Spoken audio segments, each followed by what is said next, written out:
भारता विघ्नाची ओ माता विघ्नाची पूर्वी पूर्वी प्रेम तुम्हारे धर्मा विरुद्ध उठे दोराजी अंडे डरे मार मकाडाची जय देव जय मंगल मूर्ती रत्ना गजित पारा गौरी कुमारा गौरी कुमारा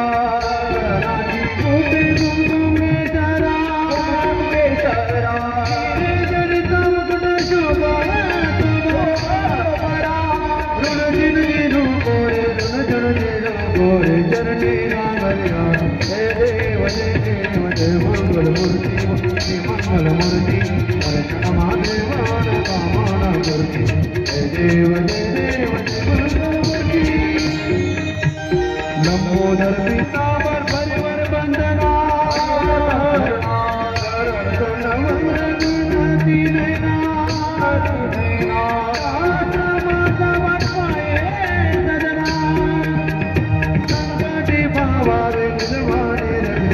दुर्वर बंधना मंगल मूर्ति मंगल मूर्ति जय देव मंगल मूर्ति कर्पूर गौरव नावतार दार भवानी मंदारमाला गोपालमाला दिगंबराय दिगंबराय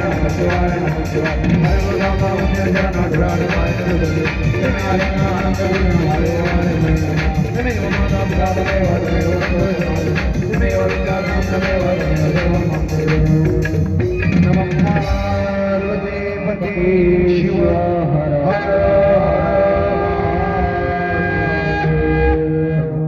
सगळ्यांना विनंती आहे की प्रत्येकाने आपण आपला स्थान ग्रहण करावं। लवकरच या ठिकाणी महाराजांच्या अमृत वाणीमधून सुंदर गोड असं शिवमहापुराणाला प्रारंभ होईल। तरी सगळ्यांनी शांतचित्ताने बसून गोड अशा शिवमहापुराणाचा श्रवण करावं सगळ्यांना विनंती आहे।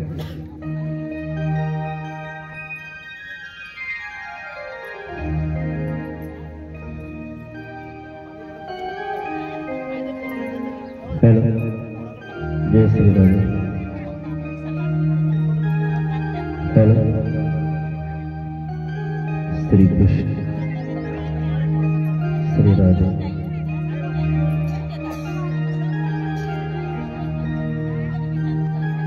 हेलो जय श्री राधे।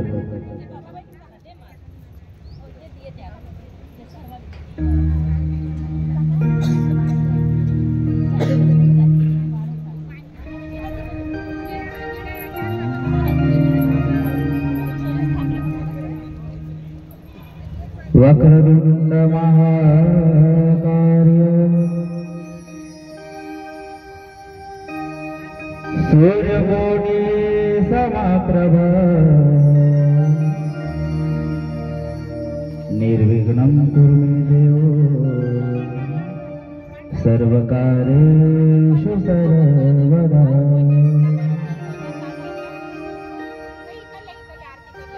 मंगलम भगवान विष्णु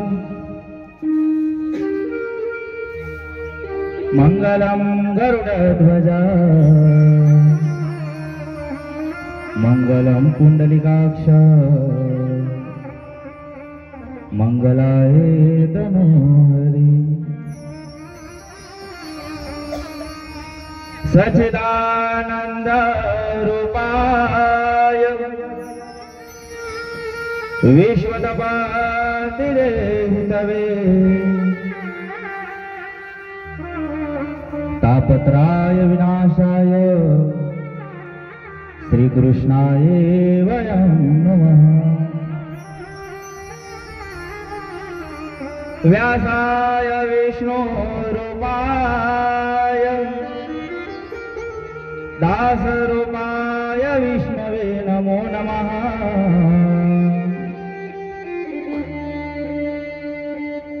ब्रह्मविदये वसिष्ठाय नमो नमः। नमस्कार व्यासाय विशाल बुद्धे कुल्लारविंदा पत्र नेत्रा तेव्य त्वया भारत तैलपूर्ण प्रज्वलितो ज्ञानमय प्रवीण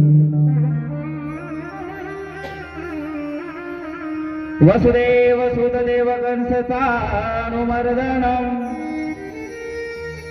देवकी परमानंद श्रीकृष्ण वंदे जगद्गुरु श्री राधा मेरे स्वामिनी थोड़ा वक्त मैं राधो जी को दास जन्म जन्म मोहि विजय श्री चरण का निवास बरसाने की राधिका नंद गाँव के शाह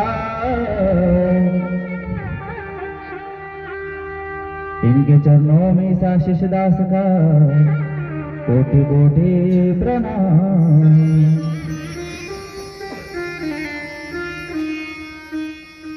महादेव षडकर नमन नागेंद्र हराय त्रिलोचनाय भस्माड रागाय महेश्वराय नित्याय शुद्धाय दिगंबराय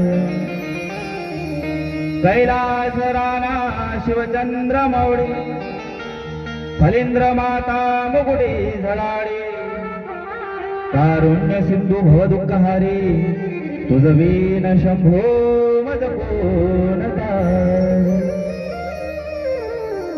आशुतोष शशाक शेखर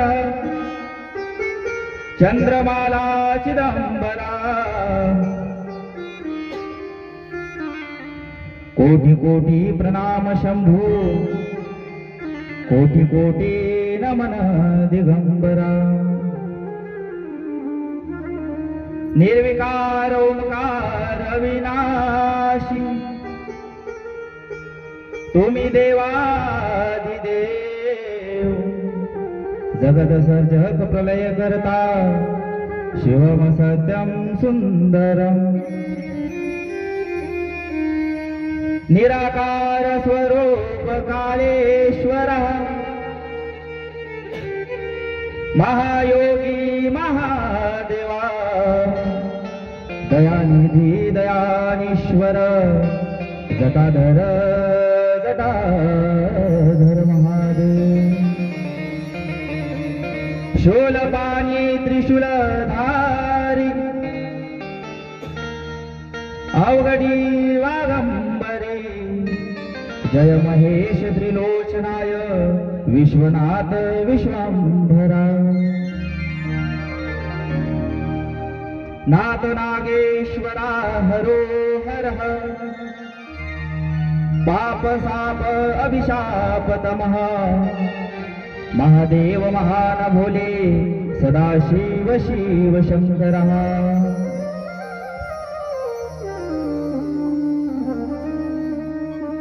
माझ्या विठोबाचा कैसा प्रेम भाव आपणची देव होय गुरु पडिये देह भाव पुरावे वासना अंती ते आपणा पाशी न्यावे मागे पुढे उभा राहे सांभाळीत आली आघात निवाराया योगक्षम त्याचा जन जडे वाटी दावी करी धरून या तुका म्हणे विश्वास नाही जा म्हणे दहावे पुराणी विचार आदिनाथ गुरु सगळ सिद्धांचा मच्छिंद्र दयाचा मुख्य शिष्य मच्छिंद्राने बोध गोरक्षासी केला गोरक्ष ओढला गही निवृत्ती आदे पुरुषा तुला भजतीन जे तुला भजतीन त्याहीला तू तारशीन आकाश जाणून या पिता धरतरी जाणून या माता या हो राया या हेच सुमरण करता तरले तीनही ताय तिरभवना ऐसा परितार बापा या भक्ती जीवाला पाताळी पूजा शेषाची मेतलोकी पूजा या ज्योतीची स्वर्गी जोडल्या दोन्ही हात तिरलोकी पूजा झाली सात कृष्ण मनावा अवधूत श्री कृष्ण महाराज धनी अवधूत ओम नमः शिवाय ओम नमः शिवाय हर हर भोले नमः शिवाय नमः शिवाय नमः शिवाय हर हर भोले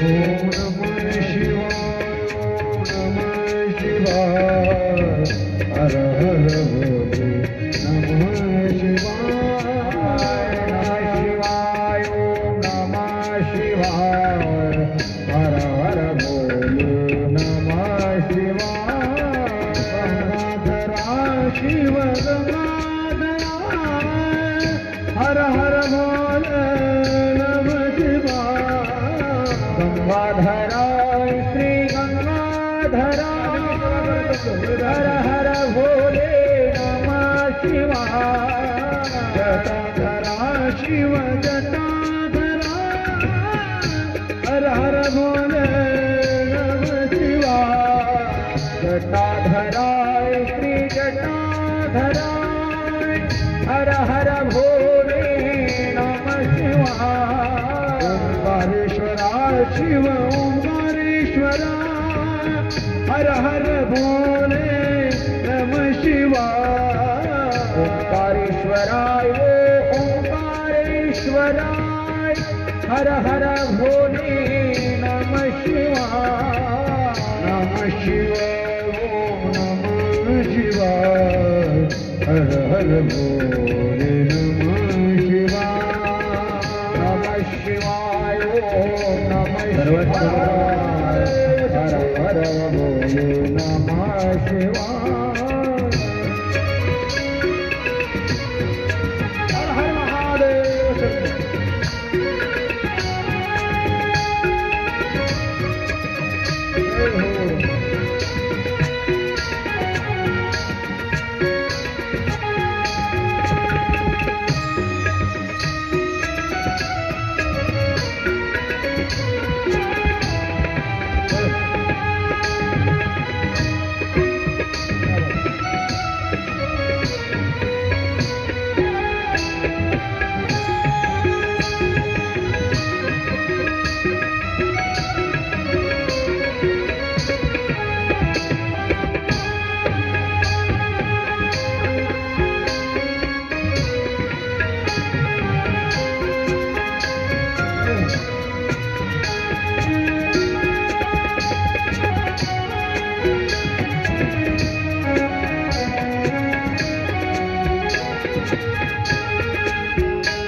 जय हो शिव महाकालेश्वरा हर हर भोले नमः शिवाय महाकालेश्वराय हो महाकालेश्वरा हर हर भोले नमः शिवाय नमः शिवाय ओम नमः शिवाय हर हर भोले नमः शिवाय नमः शिवाय ओम नमः शिवाय हर हर भोले नमः शिवाय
शिवाय ओम नमः शिवाय हर हर बोले नमः शिवाय नमः शिवाय ओम नमः शिवाय हर हर बोले नमः शिवाय ओम नमः शिवाय हर हर बोले नमः शिवाय ओम नमः शिवाय हर हर बोले नमः शिवाय ओम नमः शिवाय हर हर बोले नमः शिवाय ओम नमः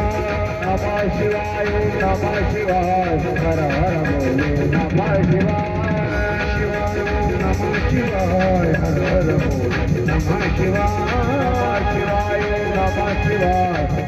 नमः शिवाय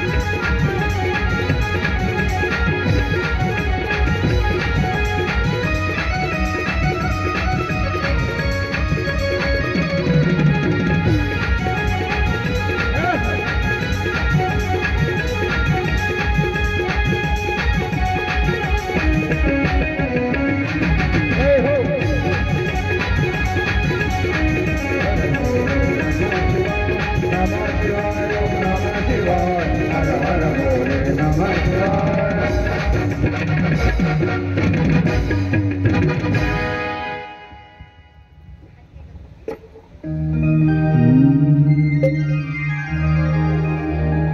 चराचरामध्ये वास करणारा माझ्या हृदय विराजमान असणारा माझा सखा भगवंत अवधूत पंढरीनाथ भगवान, श्री राधा रानी, श्री कृष्ण भगवान, मेरे भोले बाबा, कालों के काल महाकाल, इनको इस आशीष दास का इस व्यासपीठ से कोटि कोटि नमन। ग्रामीण देवता, राष्ट्रीय देवता, गुरुवर्णीय शरद मोरे महाराज, माता पिता, सर्व संत समाज, त्या सर्वांना सुद्धा या व्यासपीठावर माझं कोटी कोटी नमन। तसेच शिवमंचावर बसलेले सर्व कलाकार मंडळी व भगवान भोले बाबाची कथा श्रवण करण्यासाठी आलेले सर्व जिज्ञासू आरती भक्त, त्या सर्वांना सुद्धा या व्यासपीठावरून दंडवत। तसेच आमच्या नांदेगाव सावंगीवरून आलेले सर्व भाविक भक्त मंडळी यांना सुद्धा या व्यासपीठावरून नमन।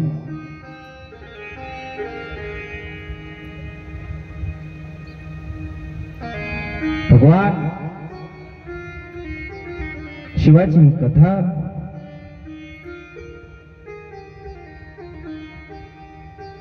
व्यक्तीला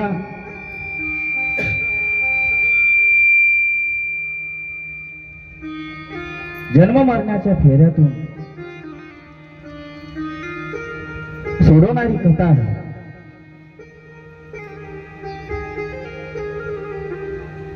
व्यक्ती जन्म घेतो आणि जन्म घेतल्यावर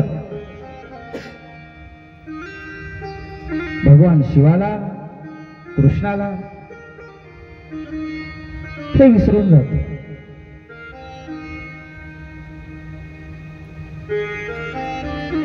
श्रीमद भागवत कथा ही जगायचं कसं ही सांगते, मरायचं कसं हे सांगते।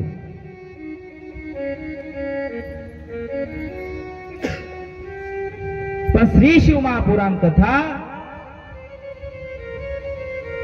मेल्यानंतर भगवान शंकराची उपासना कशी करायची, भगवान शंकराचे पद कसे प्राप्त करायची, हे आपल्याला शिव महापुराण कथा शिकवते। आज प्रत्येकाच्या आयुष्यामध्ये कोणते नाही कोणते कष्ट आहे, दुःख आहे, पीडा आहे. कोणी पैशाने त्रस्त आहे,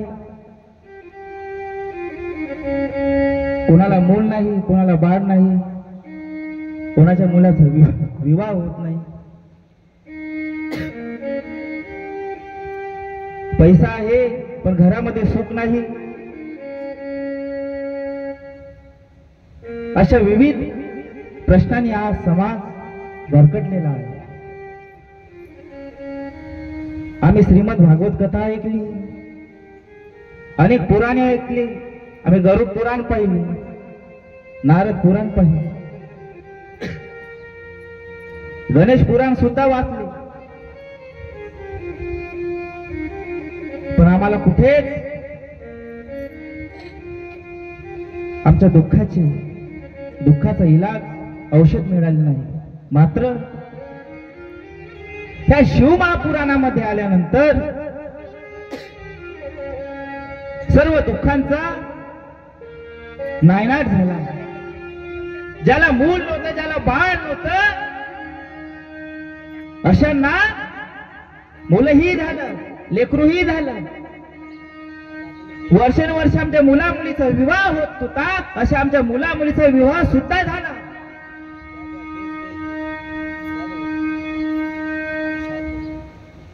मात्र भगवान शंकराला आम्ही एक लोटा जल चढून, पहा कसं आहे, आपलं काम झालं का आपण देवाला विसरून जातो. ज्ञानेश्वर दादा, पण देव हा विसराचा विषय नाही, लक्षात घ्या.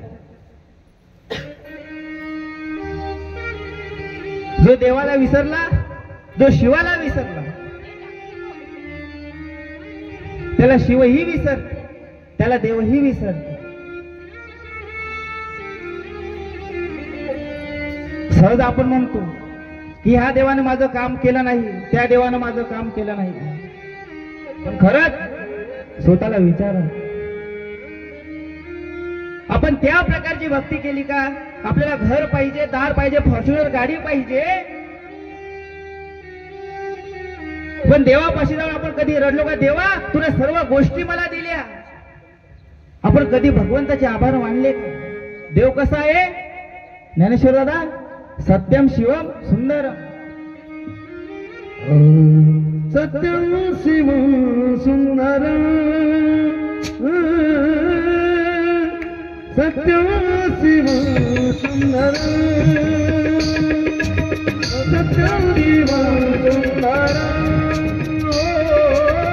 सत्यम शिवम सुंदरम,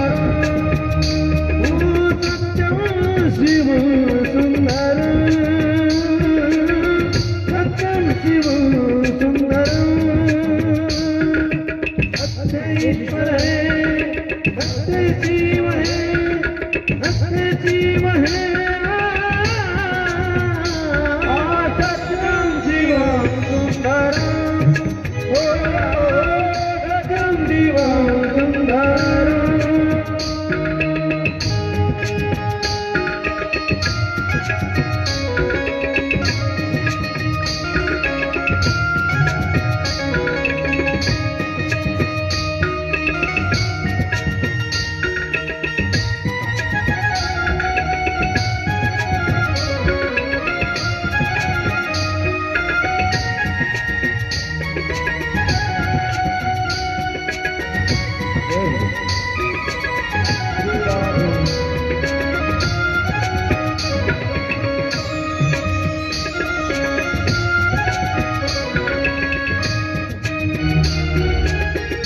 सत्य है, सत्य शिव है, शिव ही सुंदर है, सत्य शिव सुंदर, सत्य शिव सुंदर. रामावत में,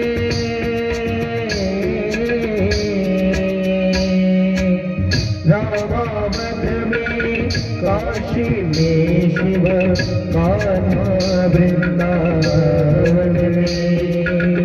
दया करो प्रभु, देखो इनको, दया देखो इनको विदाई करता राधा मोहन शरणो सत्यम शिवम सुंदरम सत्यम शिवम सुंदरम ईश्वर सत्य है सत्य ही है शिव ही सुंदर है सत्य शिव सुंदर सत्यम शिव सुंदर सत्यम शिव सुंदर। बोले काशी विश्वनाथ भगवान की जय। नमः पार्वती पते शिव हर हर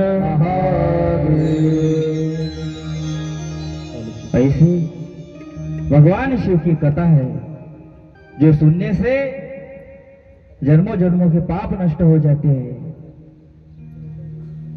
जिन पर सिर्फ एक लोटा जल चढ़ाने से सब समस्या का हल हो जाता है, ऐसे भगवान शिव की कथा हम सब सुन रहे हैं। पाहता पाहता कथेच्या 7व्या दिवसामध्ये आपण प्रवेश करत आहोत। कसे आपले 7ही दिवस निघून गेले आपल्यालाही कळले नाही। कालच सांगितलं होतं की एखाद्याचा मृत्यू झाला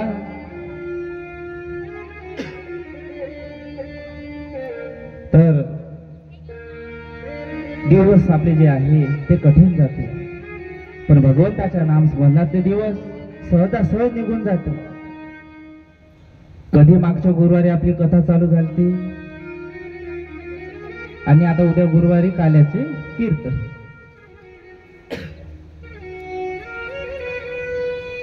आता ही शिवकथा नंदीश्वर सनत कुमाराला प्रश्न विचारत आहे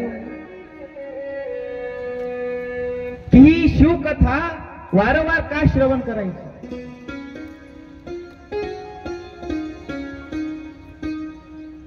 आपण गेल्याही वर्षी शिवकथा ऐकू, ह्या वर्षी सुद्धा शिवकथा ऐकत आहोत आणि पुन्हा पुढच्या वर्षी सुद्धा शिवकथा ऐकू।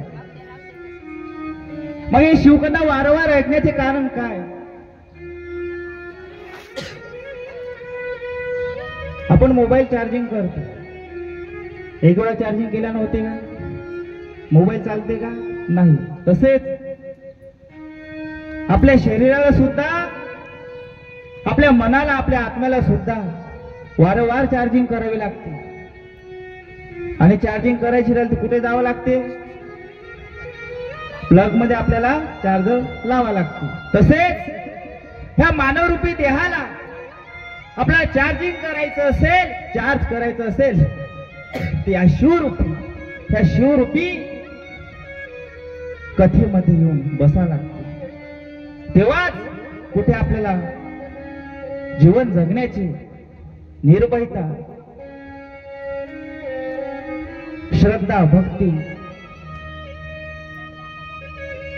आणि जे मनामध्ये वाईट काळामध्ये आपल्या आतमध्ये मरण्याचा विचार येतो, तो मरण्याचा विचार नाहीसा करण्यासाठी ही शिवकथा आहे, ही कृष्ण कथा आहे। जेव्हा केव्हाही आपण संकटातून खचून जाऊ त्यावेळी फक्त भगवान शिवालयाच्या मंदिरामध्ये जाऊन बसायचं, 15 मिनिटं भगवान शिवाचं ध्यान करायचं। सर्व दुःखातून निर्विघ्नपणे आपण शांत झालेला आपलं मस्तिष्क आपल्याला अनुभूती येईल, अशी शिवाची भक्ती आहे। तुम्ही कृष्णाची भक्ती करा, नारायणाची भक्ती करा, लक्ष्मीची भक्ती करा, हे तुमच्या आधी परीक्षा घेणार, पण भगवान शिव असा देव आहे की जो आधी आपल्या भक्ताला वरदान देते आणि कशाचाही विचार करत नाही, आपल्या भक्ताला आपल्या जवळ घेते। अवघडतानी आहे, कंकर में शंकर आहे। कृष्णाची भक्ती अवघड आहे, कृष्णाचा भक्त होणं कठीण आहे, पण महादेवाचा भक्त होणं सोपं आहे। कारण महादेव स्वतः सोपा आहे, साधा भोळा आहे। म्हणून आजपर्यंत आपण इतके दिवस झाले भगवान शंकर शिवालयामध्ये पाणी चढवत आहोत, आपले दुःख नाहीसे होत नाही, विचार करा। आजपर्यंत आपण भक्ती केली, पण आज त्या 7 दिवसामध्ये आणि त्या 7 दिवसाचं आज रिझल्ट आहे. एखादी विद्यार्थी शाळेमध्ये जातो आणि वर्षभर तो अभ्यास करतो, पेपर देतो. आपण पेपर दिले, आपण परीक्षा दिली, पण आज त्या फळाचा दिवस आहे. 7 दिवसामध्ये कथेमध्ये आपण बसलो, पण आपलं घरी लक्ष होतं.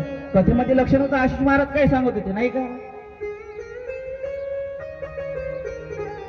पण आज नित्य नेमाने भगवान शिवाची आज कथा श्रवण करा. भगवान भोले बाबाला सांगा, महादेवा संपूर्ण दुःख आमचे नाहीसे करा. तुझ्या भरोशाने शिवमंडपामध्ये आलो. ज्या दिवशी या व्यासपीठावर बसून त्यावेळी मी भगवान महादेवाला सांगितलं, देवा मला काही द्यायचं आहे किंवा नको देऊ, पण जे भक्त या शिवमंडपामध्ये कथा श्रवण करण्यासाठी आले, उनको अपनी झोली भर के शिव मंडप से विदा करिए. कारण तुमची इच्छा पूर्ती झाली नाही. जेव्हा आपण भगवान शिवाला ह्या कथेच्या दरम्यान आपली इच्छा मागितली, आपले दुःख कमी करण्याची प्रार्थना केली,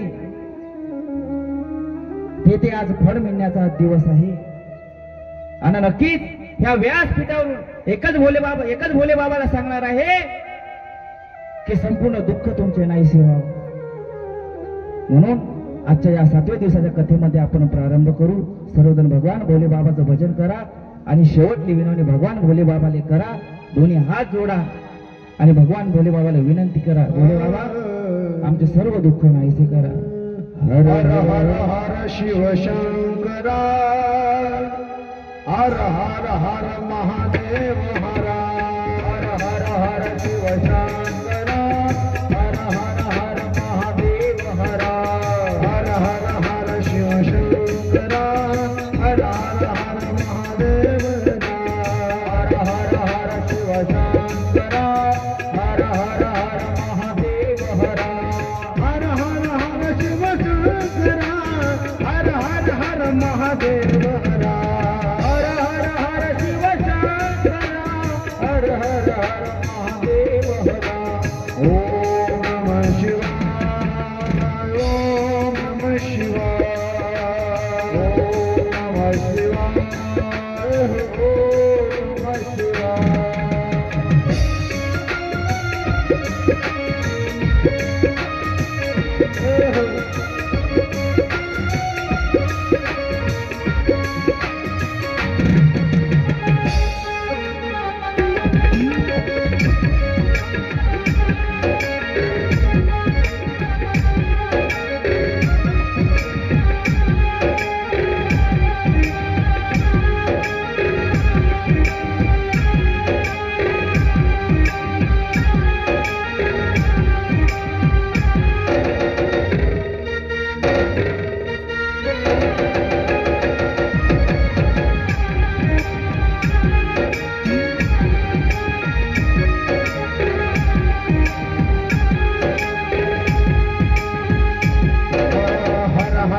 शिव शंकरा, हर हर हर महादेव हरा. हर हर हर शिव शंकरा, हर हर हर महादेव हरा. हर हर हर शिव शंकरा, हर हर हर महादेव हरा. हर हर हर शिव शंकरा, हर हर हर महादेव हरा. हर हर हर शिव शंकरा, हर हर हर महादेव हरा. हर हर हर शिव शंकरा, हर हर हर महादेव हरा. हर हर शिव शिव शंकरा, हर हर हर महादेव हरा. हर हर हर शिव शंकरा, हर हर हर महादेव हरा. ओम नमः शिवाय, ओम नमः शिवाय, ओम नमः शिवाय,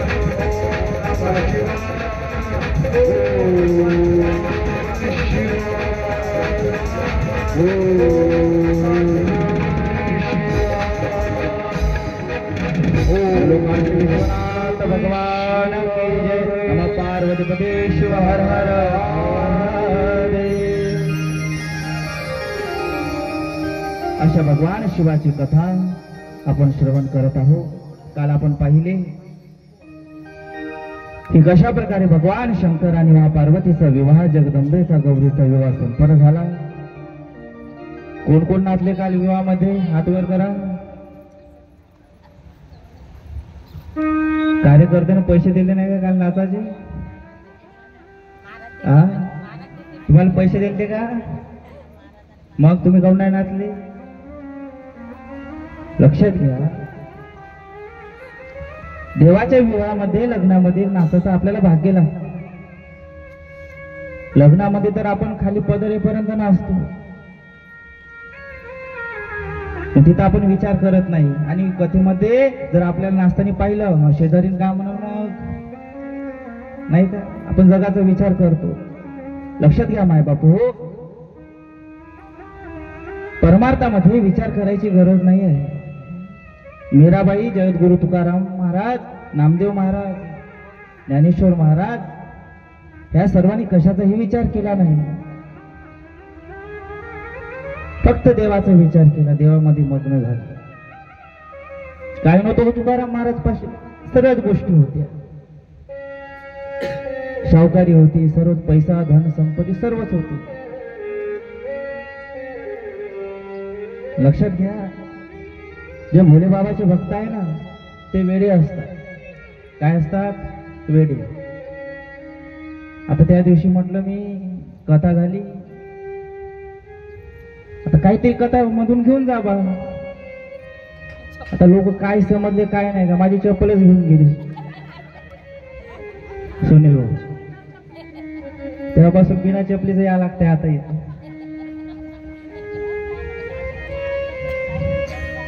आता काहीतरी घेऊन जाण्यामागचा उद्देश असा होता, काहीतरी कथेतून चांगल्या गोष्टी घेऊन जा. हे तुम्ही सांगितलं महाराजांची चप्पल घेऊन जा. आता काय करताय? त्या चप्पलची पूजा करताय का करताय? त्यांचं त्यांना माहिती विचार.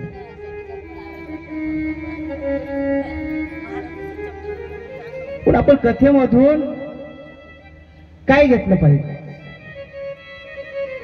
तर महापार्वतीने कशा प्रकारे भगवान शंकराची तपश्चर्या केली, त्या तपश्चर्येमध्ये मला फक्त शिव पाहिजे, शिवाशिवाय दुसरं कोणी नाही. आणि आपण आपला नवरा कधी जाते, कधी आपल्या मागची कटकट जाते, आपण हा विचार. आता 7 दिवस झाले उपवास आहे, उपवास करायचा आणि इकडे कथा सांगायची, थोडा त्रास होतो. आणि थोडी आता प्रकृती सुद्धा चांगली नाही आहे. कार्यक्रम हे ते, इकडे जा तिकडे जा, धावपळ, आणि त्याच्यामुळे तब्येतीवर थोडा परिणाम पडतो. पण मी आधी सांगितलं, कथा सांगणारे आशिष महाराज नाही आणि कथा ऐकणारे सुद्धा तुम्ही श्रोते नाही. माझ्या मुखातून शिवकथा वधवून नेणारे सुद्धा भगवान शिव आहे आणि तुमच्या कानाद्वारे श्रवण करणारे तुम्ही सुद्धा भगवान शिव आहे. नशीब शिवाची कथा, हा जन्म पुन्हा मिळणार नाही. आता 7 दिवसानंतर डायरेक्ट पुढच्या वर्षी शिवकथा. आता कोणी किती काय घेतलं आज आता त्याचा प्रश्न आहे. पण आता कोणाला किती फळ द्यायचे ते भगवान शंकर ठरवणार.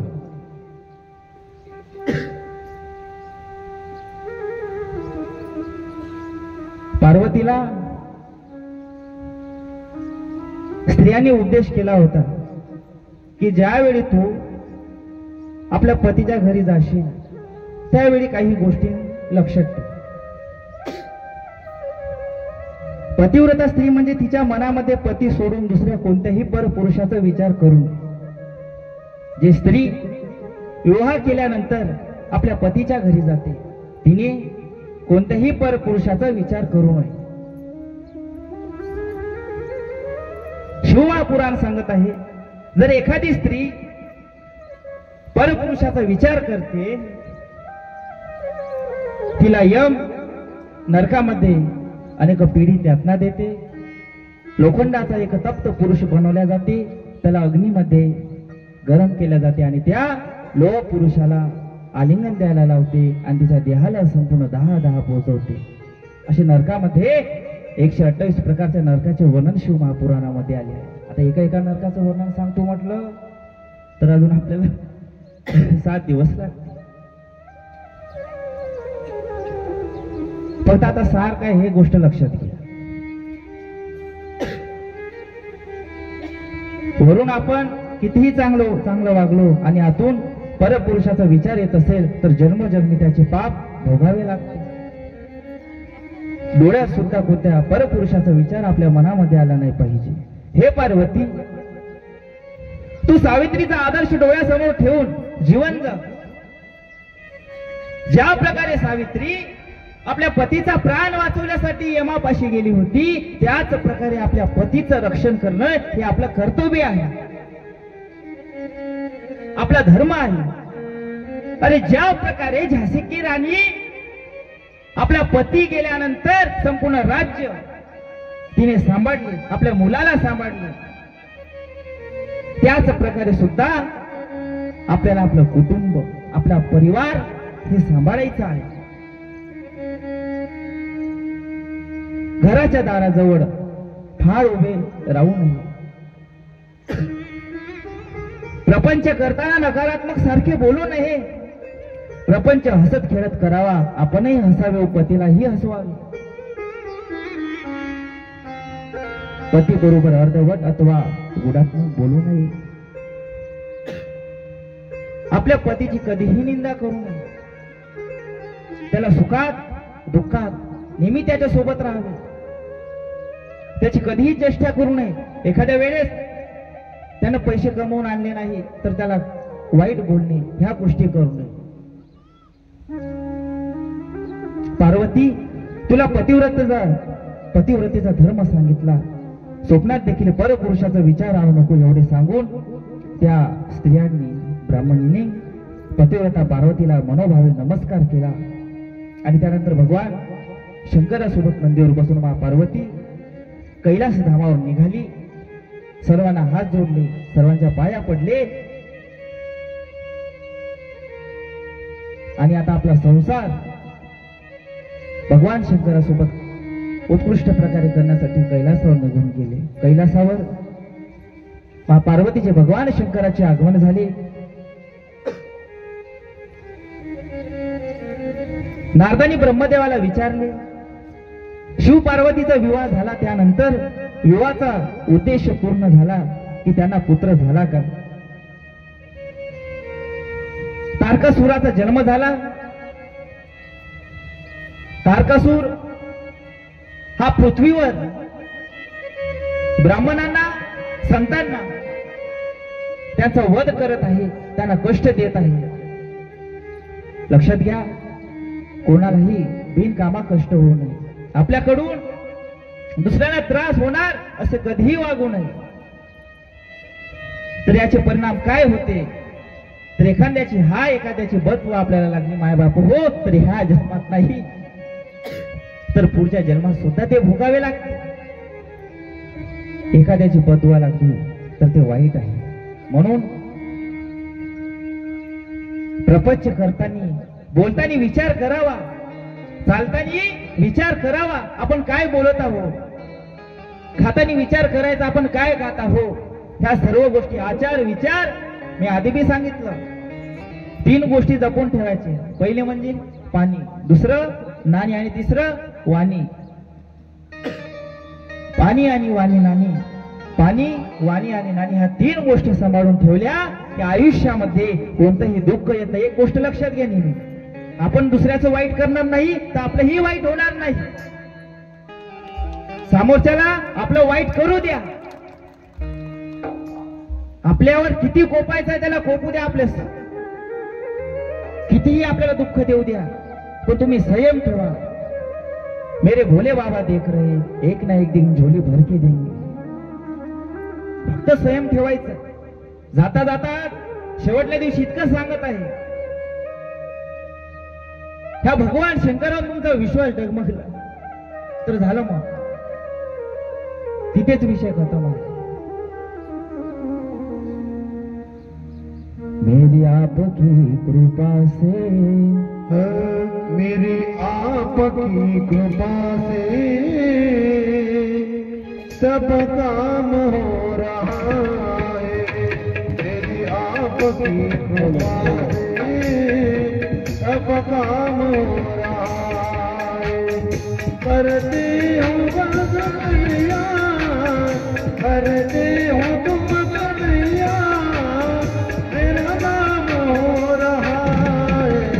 मेरी आपकी कृपा से सब काम हो रहा है।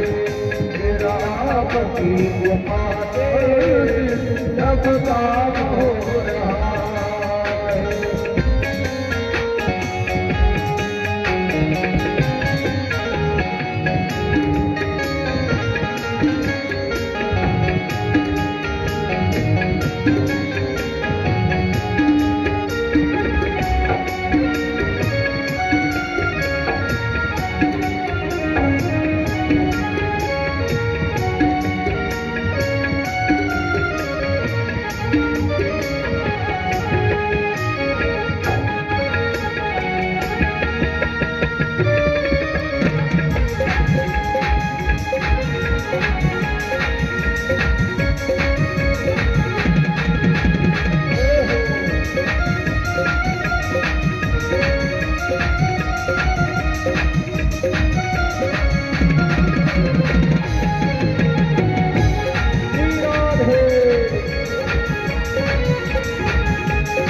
की बिना ही मेरी नाव चल रही है, बिना है मेरी नाव चल रही है। बिन मांगी कन्हैया हर चीज मिल रही है, बिन मांगी कन्हैया हर चीज मिल रही है। बचा बचाओ मोहन हो, बचाओ मोहन आराम हो रहा है। तेरी आपकी कृपा से सब काम हो रहा है। तेरी आपकी कृपा से सब काम हो रहा है। करते हो तुम कन्हैया, करते हो तुम कन्हैया, तेरा नाम हो रहा है। आपकी कृपा से सब काम हो रहा है। आपकी कृपा से सब काम हो रहा है। सब काम हो रहा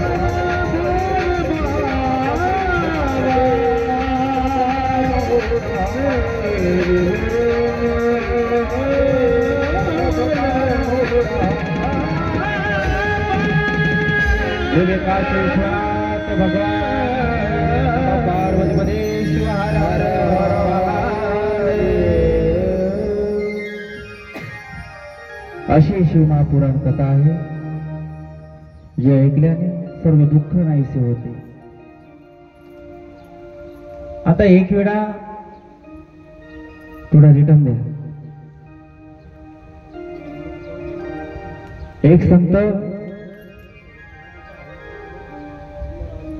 मानकर साहेब, थोडा आज आवाज जाऊ नये जास्त, तसं अजून 2-3 तास बोलायचं आहे. आता तुम्हाला आमचा कोणता राग आला, काय आला, काही माहित नाही बघा.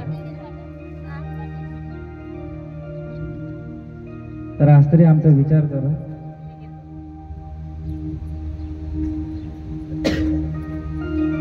एक संत होते, ते गावोगावी फिरून भागवत कथा शिवमहापुराण करायचे.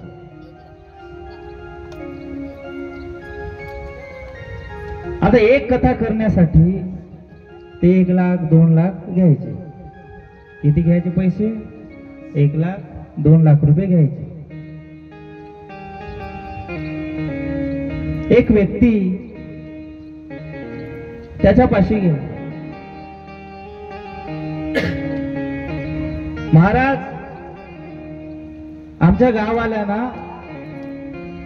तुमची श्रीराम कथा आमच्या गावामध्ये करायची. तुमची कथा आमच्या गावामध्ये करायची. तर ते संत ते महाराज म्हणाले, की तुमचा बजेट किती आहे, तुम्ही किती पैसे द्या. आशिष महाराजांनी किती दिले असं, तर तुम्ही किती पैसे द्या. तर महाराज आमचं गाव गरीब आहे, रोज मजुरी करणारे, शेतीमध्ये काम करणारे मजूर वर्ग आहे. फुल नाही, फुलाची पाकळी आम्ही नाही, तसं नाही. मला 1,00,000 रुपये लागेल.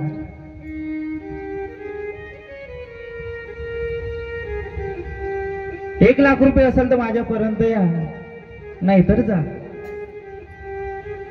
आता तो जो व्यक्ती होता त्याने विचार केला काही वेळ. महाराज ठीक आहे म्हणजे चला म्हणे. गावामध्ये सप्ताह चालू झाला, सप्त्याला सुरुवात झाली. आणि आता शेवटला दिवस म्हणजे कशाचा, शुभम दादा आपला कशाचा दिवस आहे उद्या, पॉकेट घ्या. तसाच त्या महाराजा सुद्धा आता दक्षिणा घ्यायचा, पॉकेट घ्यायचा दिवस होता.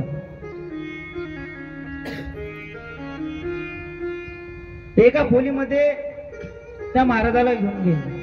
महाराज तुम्ही इथे थांबा. आणि महाराज डोळे बंद करा. महाराजांनी डोळे बंद केले आणि जसं डोळे बंद करते आणि डोळे उघडल्यानंतर त्यांना काय तर त्या रूम मध्ये पैसाच पैसा दिसते. सोना चांदी हिरे. हे दृश्य पाहून त्या महाराजाला चक्करच येते.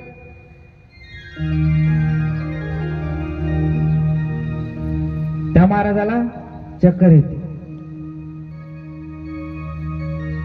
तर लक्षात घ्या, व्यक्तीची खरी संपत्ती, खरी दौलत काय आहे तर ते आहे राम नाम. पण आज आपण व्यापार बनवून टाकला. पैसा संपत्ती याच्या मागे लागून नीती नैती ह्या सर्व गोष्टी आपण विसरून गेलो. धर्म काय आहे, देव काय आहे. पैसे घेतल्याशिवाय आम्ही कीर्तन करत नाही, कथा करत नाही. लक्षात घ्या, तो महाराज असो कोणी असो, त्याला नरकात तर त्याचा हिशोब आहे. देती घेती नरकात जाते, देणाराही नरकात जाते आणि घेणाराही नरकात जाते.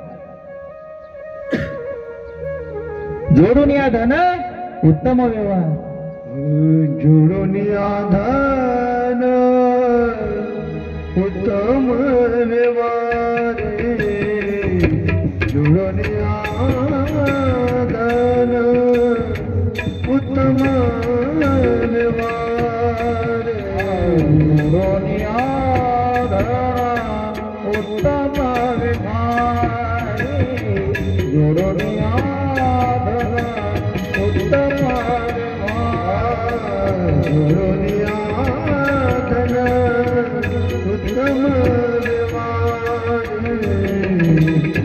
जोडून या धन उत्तम व्यवहार. जोडून या धन उत्तम व्यवहार. जोडून या धन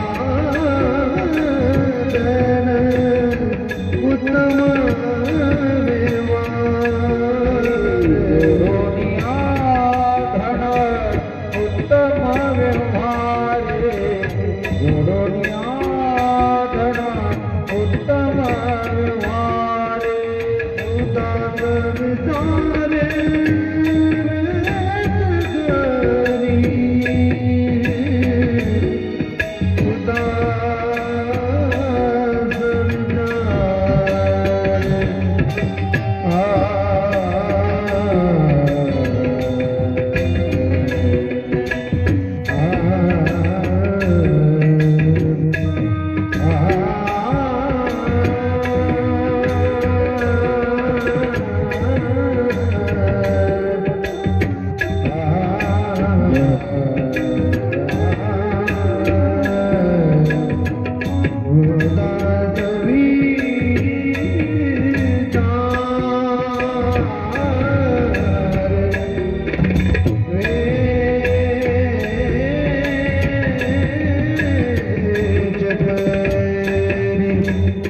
Ah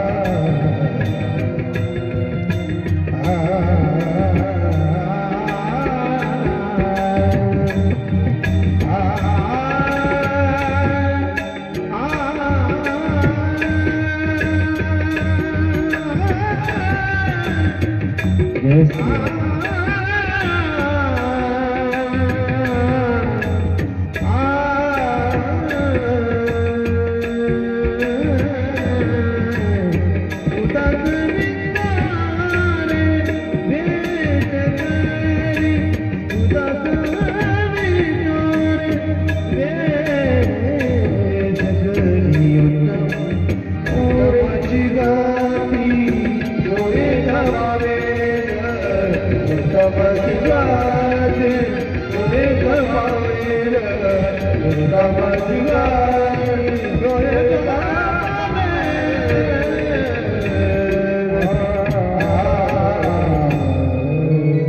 जोडल्या धन उत्तम व्यवहार.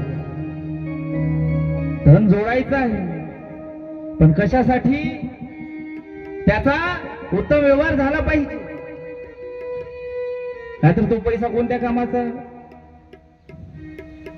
जो धन धर्मामध्ये लागत नाही, शिव महापुराणामध्ये भागवत कथेमध्ये त्याचा संचय होत नाही, मग ते धन कोणत्या कामाचे? पैसा आहे पण घरी टेन्शन आहे, मग काय तो पैसा कोणत्या कामाचा? अशा पैशाचं काय करायचं? तर तो धन ते कुत्र्याचा धन आहे. असा पैसा आपल्या पिढीची प्रगती होत नाही तर त्याचा ऱ्हासच होते. पैसा तोच कामी येते की जो सत्कार्यामध्ये, जो धर्मामध्ये वापरला जातो, त्याच पैशाचा उपयोग होतो. तुम्ही नोकरी करा, व्यवसाय करा,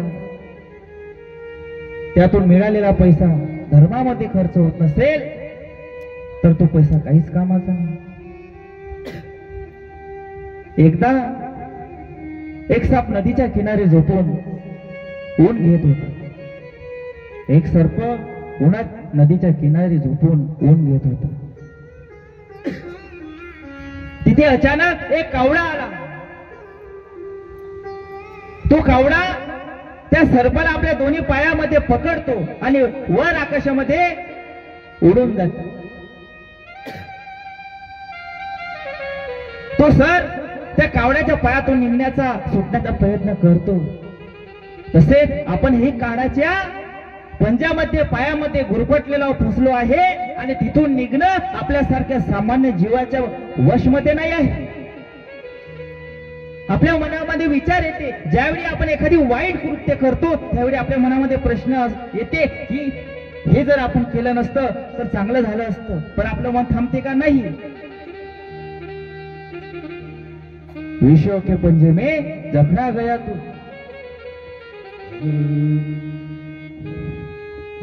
क्या किया, क्या किया, क्या किया रे, तूने जीवन गमा दिया,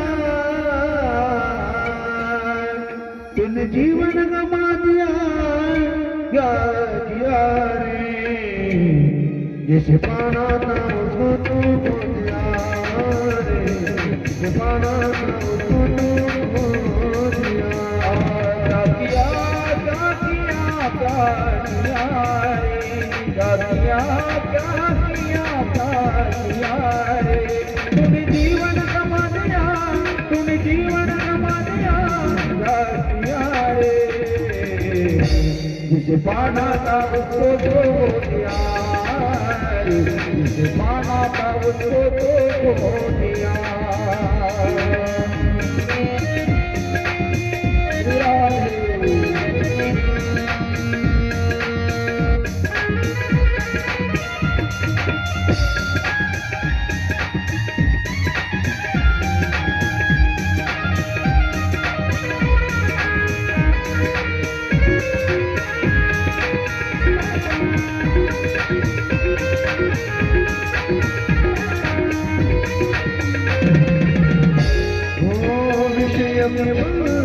से बांधा गया तो संत समागम को भूल गया, बांधा गया तो संत समागम को भूल गया. विषय के बंधन से बांधा गया संत समागम को भूल गया, क्या किया क्या किया क्या किया क्या किया क्या किया तूने जीवन गवा दिया, तूने जीवन गवा दिया, क्या जिसे पाना था उसको छोड़ दिया, जिसे पाना था उसको छोड़ दिया, जिसे पाना था उसको छोड़ दिया। जे प्राप्त करायचं होतं ते प्राप्त केलं नाही, जे मिळवायचं होतं ते मिळवलं नाही. ह्या विषयामध्ये आपलं मन इतकं मग्न झालं की आपण भगवंताच्या नावाला, देवाच्या नावाला विसरून गेलो. माय बापू, आपल्याला काम आहे, धंदे आहे, पण लक्षात घ्या, ज्यावेळी आपल्या मस्तकाला आपण चंदन लावतो, टीका लावतो, एखाद्या रस्त्यावर आपण हायवेवर जात असू आणि त्यावेळी जर कदाचित आपला ऍक्सिडेंट होत असेल, त्यावेळी हे जे मस्तकावर लावलेलं चंदन आहे, टीका आहे, तो यम पाहते आणि आपल्याला सोडून देते, आपली वाट मोकळी करते. तुकाराम तुकाराम नाम घेता कापिया. अरे ज्या संताचं नाम श्रवण केल्याने किंवा ऐकल्याने अरे यम सुद्धा कापतो, काळ सुद्धा कापतो. विचार करा, त्या भगवंताच्या, त्या शिवाच्या नावामध्ये काय ताकद आहे.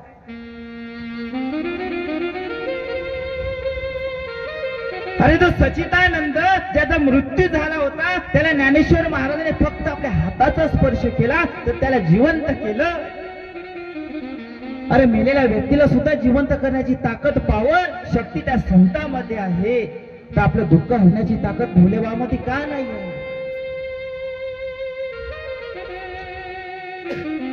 तसा विश्वास, तशी भक्ती आपली त्या भोले बाबावर असली पाहिजे. तो सर्प त्या कावड्याच्या तावडीमध्ये सुटण्याचा प्रयत्न करत आहे, तसेच आपणही प्रयत्न करत आहोत, पण आपण सोडतो का नाही? पुन्हा आपण प्रपंचामध्ये गुंफतो. ज्या प्रकारे मकडी पाय, मकडी तुम्ही ते काय करते, जाळी विणते, काय करते, स्वतः जाळी विणते आणि त्या जाळीमध्ये स्वतः चटकून मरून जाते. तसेच आपणही आहे, पैसा, धन, संपत्ती ह्या गोष्टी गोळा करतो आणि एक दिवस असा येते की त्याच मध्ये आपण गुरफटून मरून जातो. आपण म्हणतो थोडे दिवसानंतर परमार्थ करायचा, हे परमार्थ करण्याची वय आहे. मला सांगा, कोणत्या म्हाताऱ्याला, म्हातारीला देव प्रसन्न झाला? वय झाल्यानंतर देव कोणाला भेटला? ध्रुव बाळाला, प्रल्हाद आले, अर्जुन आले. कर्णा भाग्यवंत,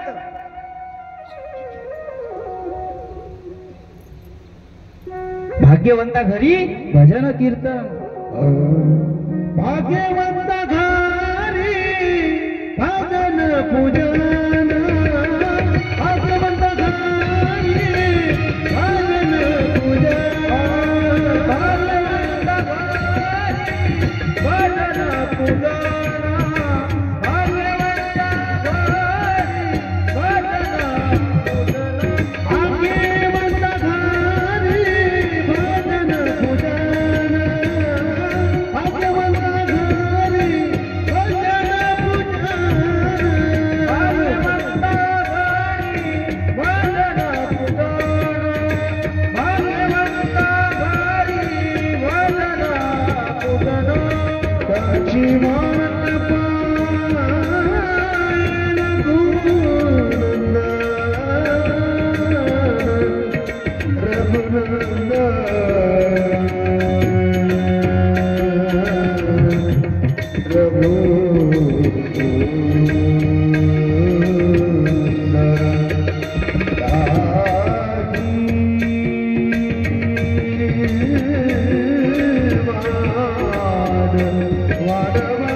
जो भाग्यवंत आहे त्याच्याच घरी संत जन्माला येते, त्याच्याच घरी संतती जन्माला येते जो भगवंताची सेवा भगवंताची भक्ती करते. कोणाच्याही घरी भजन कीर्तन पूजन होत नाही. भाग्यवंताच घरी भगवंत प्रकट होतात.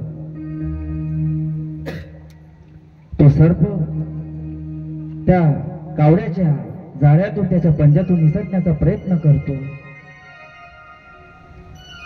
तो सर्प त्या कावड्याच्या पंखाला दंश करते आणि जसा दंश करते तो सर्प खाली पृथ्वीवर पडून जाते आणि आपल्या मार्गाकडे निघून जाते. त्या सर्पाला जखमा होता, मात्र हा जो कावडा होता त्याच्या संपूर्ण शरीरामध्ये विष पसरून जाते. तसेच ज्या प्रकारे त्या कावड्याच्या शरीरामध्ये विष पसरला आहे, आपल्या मानवाच्या शरीरामध्ये विष पसरला आहे, पण कोणतं? वासना रहित, अहंकार रहित, मत मत्सर दांभिकपणा हे विष आपल्या आतमध्ये आहे आणि विष आपल्याला आतमधून खाऊ राहील. तो कावडा विचार कर की मी ह्या सर्पाला पकडले नसते तर आज माझी ही दशा झाली नसती, माझ्या शरीरामध्ये विष आलं नसतं. आणि वेळ गेल्यानंतर आपण सुद्धा स्वतःला म्हणतो की हे कृत्य हे कर्म मी केले नसते तर आज हा दिवस मला पाहायला मिळाला नसता. पण कधी वेळ गेल्यानंतर माय बापू, वेळ गेल्यानंतर म्हणण्यात अर्थ आहे का? नाही. त्यासाठी आधीच आपल्याला योग्य रस्त्यावर जावं लागेल. संताच्या संगती मनोमार्ग गती. अरे संताच्या संगतीमध्ये गेल्यावर आपल्या मनाला एक वळण, एक गती प्राप्त होते.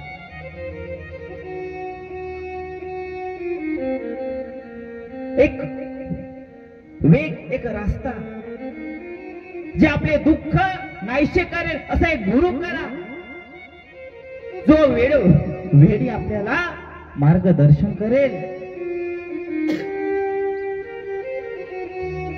अशा संताच्या चरणापाशी जा, जेणेकरून आपल्यावर त्यांची छत्रछाया पहा.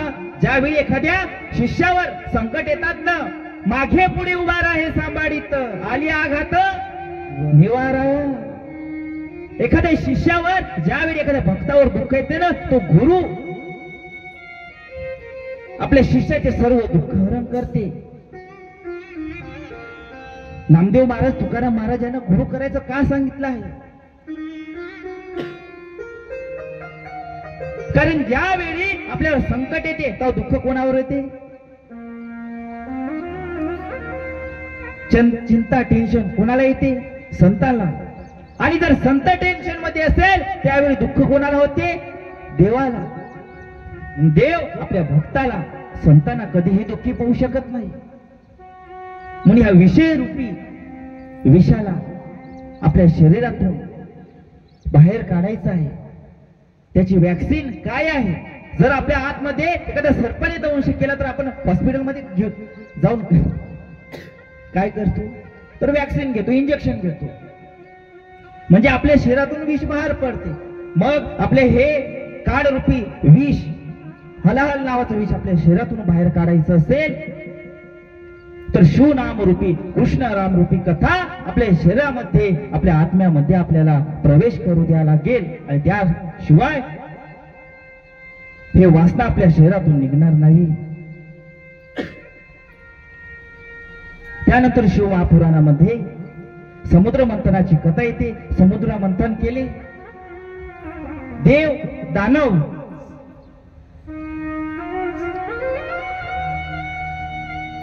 वासुकी सर्पाला दोरी बनवली मंदराचल पर्वताला आणि भगवान विष्णू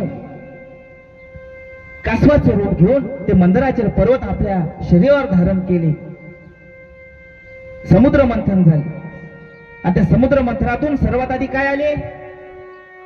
विष आले. हलाहल नावाचे विष आले. सर्व पृथ्वी नष्ट होत होती. विष बाहेर आले. सर्व देवांनी विष्णूला प्रार्थना केली, विष्णू देवा तुम्ही हे विष घ्या, याचं नायनाट करा आणि आमचं रक्षण करा, पृथ्वीला वाचवा. विष्णू म्हणे माझ्या हातात नाही म्हणे. ब्रह्मदेवापाशी गेले. ब्रह्मदेवाला म्हणाले देवा आम्हाला वाचवा. ब्रह्मदेवानी सुद्धा हात वर केले. आता उरले कोण? भोले बाबा. भोले बाबापाशी गेले. भोले बाबांनी लगेच होकार दिला. कारण कोणती गोष्ट नाही म्हणू शकत नाही, मग ते चांगली असो का वाईट असो. पण गौरी मातेला जगदंबेला लगेच कळाली, देवा अरे जेव्हा जेव्हा त्या देवांचा स्वार्थ होता त्यावेळी तुमच्या पाशी आले. ते दुःखात तुमच्या पाशी येते पण सुखात येते का? नाही. पण भोले बाबा जगदंबेला समजावून सांगते, गौरीला समजावून सांगते, गौरी अगं तसं नाही आहे. अरे हे लेकरू पहा, एखादी लेकरू काळं असो किंवा गोर असो आईला सारखंच असते ना.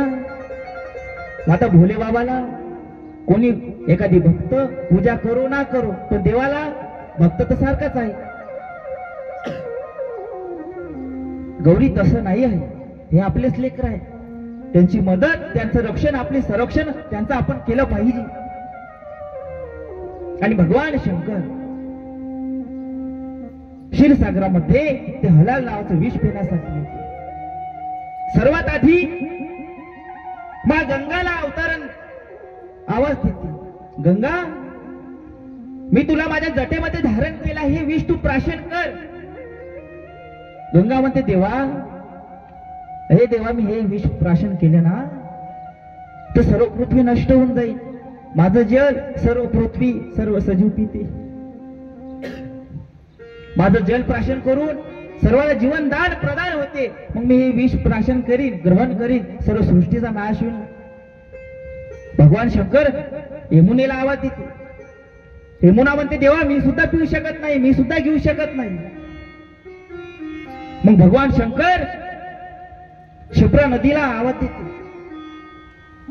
क्षिप्रा नदी येते भगवान शंकराला, देवा तुम्ही जसं सांगाल तसं मी करीन. आणि क्षिप्रा नदी ते हलाल नावाचं थोडस विष प्राशन करते.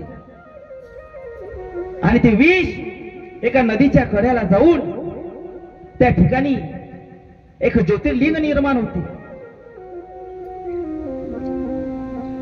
त्या ज्योतिर्लिंगाला संपूर्ण ते विष त्या ज्योतिर्लिंगाच्या आतमध्ये प्रवेश करते.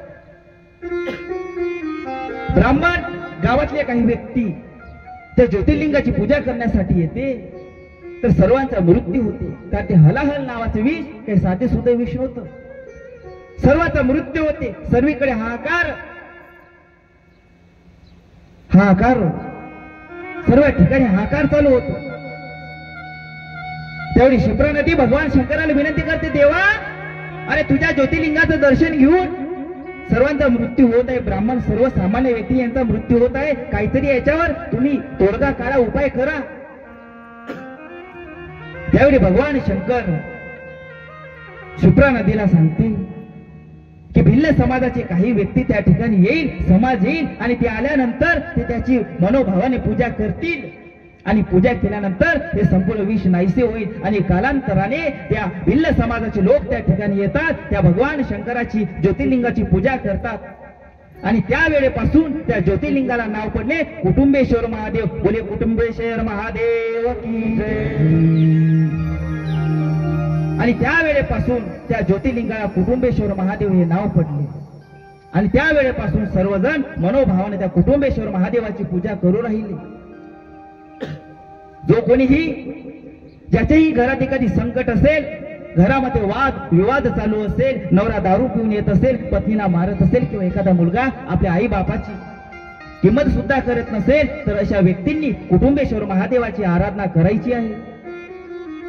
कुटुंबेश्वर महादेवाला मनोभावाने भजायचे आहे. आणि आपण कुटुंबेश्वर महादेवाची आराधना पूजन केली तर भगवान भोले बाबा आपल्यावर प्रसन्न होईल. त्यानंतर समुद्र मंथनातून अनेक रत्न जडित रत्ने बाहेर निघाली. लक्ष्मी सुद्धा आली, ऐरावत हत्ती सुद्धा आला, चंद्र सुद्धा आला, अमृत सुद्धा आली. आणि अमृत पिण्यासाठी देव दानव यांच्यामध्ये युद्ध झाले. त्यावेळी राहू केतू देवतांच्या रांगीमध्ये विष हे अमृत पिण्यासाठी बसले. मात्र चंद्राला सूर्याला हे कळले आणि आता त्यांना मारण्यासाठी भगवान विष्णू मोहिनी अवतार रूप धारण करून आले आणि सर्वांचा संहार केला आणि देवांना विष प्राशन केले, देवांना अमृत प्राशन केले. आणि भगवान शंकरांनी जे समुद्र मंथनातून निघालेले जे विष आहे ते प्राशन केले आणि त्यांच्या गळ्यामध्ये कंठामध्ये ते विष साठवून राहिले. आणि तेव्हापासून भगवान शंकराला नीलकंठेश्वर भगवान म्हणून भगवान शंकर प्रसिद्ध झाले. बोले नीलकंठेश्वर महादेव की जय. अशा प्रकारे भगवान शंकराची समुद्र मंथनाची कथा शिव महापुराणामध्ये येते. त्यानंतर भगवान शिवपुत्राचा जन्म होतो. ब्रह्मदेव नारदांना म्हणाले, हे मुनी, देवांची आर्त प्रार्थना ऐकून शिवजींनी दरवाजा उघडला. आम्हा सर्वांना पाहून आनंद, त्यांना अतिशय आनंद झाला. ते म्हणाले, तुम्ही इथे का आलात? तुम्ही ह्या ठिकाणी का करत आहात? सर्व देव महादेवाला विनंती केली, देवा, तारकासूर हा पृथ्वीवर हाहाकार करत आहे, सामान्य लोकांना मारत आहे, त्याच्यापासून आमचं रक्षण करा. तारकासुराचा वध करण्यासाठी आम्हाला मदत करा. त्यावेळी ब्रह्म सांगतो भगवान महादेवाला, देवा, तुमचा पुत्र तुमच्या वंशापासून जो पुत्र निर्माण होईल तोच या तारकासुराचा वध करेल. त्यानंतर भगवान शंकराचा मुलगा आणि पार्वतीचा मुलगा कार्तिकी भगवंताचा जन्म होतो. बोले कार्तिकी भगवान की जय. आणि इकडे ज्यावेळी इंद्र आणि बृहस्पती भगवान शंकराचं दर्शन घेण्यासाठी कैलासावर जात राहते, त्यावेळी भगवान शंकर आणि इंद्राचं युद्ध होते. बृहस्पतीला माहित होते की साधे सुधे व्यक्ती नाही, भगवान शंकर आहे. आणि भगवान शंकर आणि इंद्राला मारण्यासाठी जे अस्त्र, जो तेज बाहेर काढला होता, तो तेज साधा सुद्धा नव्हता, इंद्राला सुद्धा जाडून टाकत होता. तर आता हा तेज कुठे जाईल? हा तेजाचं काय करायचं? पृथ्वीला सांगितले, तू ग्रहण करशील. पृथ्वी म्हणून, देवा, मी नष्ट होऊन जाईल. त्यावेळी ब्रह्मदेवाने समुद्राला आवाहन केले. समुद्राने ते भगवान शंकराचे तेज ग्रहण केले आणि त्या तेजापासून जालंधराची उत्पत्ती झाली. आणि भगवान शिवाच्या तेजापासून जो मूळ जन्माला आलं त्याचे नाव आहे जालंधर. आणि जालंधराची सुद्धा उत्पत्ती झाली. जालंधराची युद्ध झाली. जालंधर भगवान शंकरासारखा शक्तिमान त्रिलोक्यावर वर्चस्व गाजवणारा होता. सर्व देव इंद्राच्या सिंहासनावर सुद्धा त्या जालंधराने वर्चस्व स्थापित केले होते. त्यावेळी आता या जालंधराचा वध कसा करायचा? त्यावेळी भगवान शंकर आणि विष्णू हे दोघे एक रणनीती आखते. आणि त्यावेळी भगवान शंकर विष्णुदेवाला म्हणते, विष्णुदेव, जोपर्यंत जालंधराची पत्नी सती आहे तोपर्यंत जालंधराचा वध होऊ शकत नाही. जालंधराचा विवाह तुलसी सोबत होती. तुलसीचा पतिव्रत तुम्हाला भ्रष्ट करावं लागेल. आणि भगवान शिव, भगवान विष्णू जालंधराच्या राजवाड्यामध्ये, महलामध्ये येते. जालंधराचं रूप घेऊन येते. आणि भगवान विष्णू त्या जालंधराच्या रूपामध्ये येऊन त्या तुळशी सोबत संग करते. आणि त्यानंतर तुळशीला माहित होते की भगवान विष्णू आहे. आणि त्यावेळी भगवान विष्णूला तुळशी श्राप देते, देवा, तुम्ही ज्या प्रकारे माझे पतिव्रता भ्रष्ट केले आहे, त्याच प्रकारे ज्या प्रकारे आज मी रडले त्याच प्रकारे तुम्ही सुद्धा आपल्या पत्नीसाठी रडाल. तुम्हाला सुद्धा परीक्षा द्यावी लागेल. तुम्ही सुद्धा पती तुम्ही सुद्धा पत्नी योगामध्ये रडाल आणि राम जन्मामध्ये प्रभू रामचंद्राच्या जन्मामध्ये भगवान प्रभू रामचंद्र सुद्धा सीता मातेसाठी वन फिरले, वन रडले. कारण मागचे पुढचे दिवस समोर येतात आणि त्यावेळी भगवान विष्णू यांना मोह वैराग्य प्राप्त होते.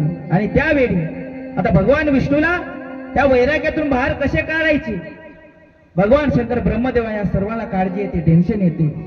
त्यावेळी भगवान शंकर 3 बीज, 3 दाणे, 3 बीज ह्या ज्या ठिकाणी तुळसी आपले शरीर दहन करून टाकते त्या ठिकाणी 3 बीज टाकते आणि त्या 3 बीजापासून 3 वनस्पती, 3 वृक्षाची निर्मिती होते. पहिलं धात्री, दुसरं तुळसी आणि धात्री, मालती आणि तुळसी या 3 वृक्षाची त्या ठिकाणी निर्मिती होते. आणि त्यावेळी भगवान शंकर विष्णुदेवाला सांगते की तुम्हाला तुळसी अति प्रिय होईल. जेव्हा जेव्हा तुम्हाला तुळसी अर्पण करेल त्यावेळी त्या भक्ताला तुम्ही प्रसन्न व्हाल, तुमचा आशीर्वाद प्राप्त होईल. त्यानंतर शिवमहापुराणामध्ये भगवान शंकर विष प्राशन करते आणि आता तारकासुराचा वध करायचा. तारकासुराचा वध करण्यासाठी सर्वात आधी कार्तिकेय भगवंताचा जन्म होते. कार्तिकेय भगवंताचा जन्म झाला. कार्तिकेय भगवान सर्व गोष्टींनी कौशल्य त्यांच्यामध्ये आहे, युद्ध कौशल्य आहे, ज्ञान संपन्न आहे, कोणत्याही गोष्टीमध्ये मागे नाही. त्यावेळी तारकासुराचा वध करण्यासाठी कार्तिकेय भगवान आपल्या वाहन मोरावर बसून तारकासुराचा वध करण्यासाठी जाते. तारकासुराने कार्तिकेय भगवंताचं घनघोर असं युद्ध चालू आहे. त्या युद्धामध्ये एक वेळा कार्तिकेय भगवंताला तारकासुर पराजय करतो, पण पुन्हा भगवान शंकराचा आशीर्वाद घेऊन कार्तिकेय भगवान आपल्या जागेवर उभे होतात आणि तारकासुराचा वध करतो. आणि ज्यावेळी तारकासुराचा वध होते तारकासुर पृथ्वीवर खाली पडते आणि त्यांना भगवान विष्णूचे दर्शन होते. तारकासुर हा सुद्धा भगवान विष्णूचा एक भक्तच होता आणि तारकासुराला सुद्धा स्वर्ग प्राप्ती होते, मोक्ष प्राप्ती होते. अशी कार्तिकेय भगवंताची कथा आहे. बोले कार्तिकेय भगवान की जय. नमः पार्वती पते शिव हर हर महादेव. ओम नमः शिवाय, ओम नमः शिवाय, हर हर भोले नमः शिवाय, नमः शिवाय, नमः शिवाय, नमः शिवाय, हर हर भोले नमः शिवाय, नमः शिवाय. झाकी तयार आहे का? झाकी झाकी तयार आहे का? शिवाय गंगाधर श्री गंगाधराय, हर हर भोले नमः शिवाय, शिव गंगाधराय, हर हर भोले नमः शिवाय, जटाधराय श्री जटाधराय, हर हर भोले नमः शिवाय, जटाधराय शिव जटाधराय, हर हर भोले नमः शिवाय, नमः शिवाय, ओम नमः शिवाय, भोले बाबा हर हर भोले नमः शिवाय, नमः शिवाय, ओम नमः शिवाय, हर हर भोले नमः शिवाय.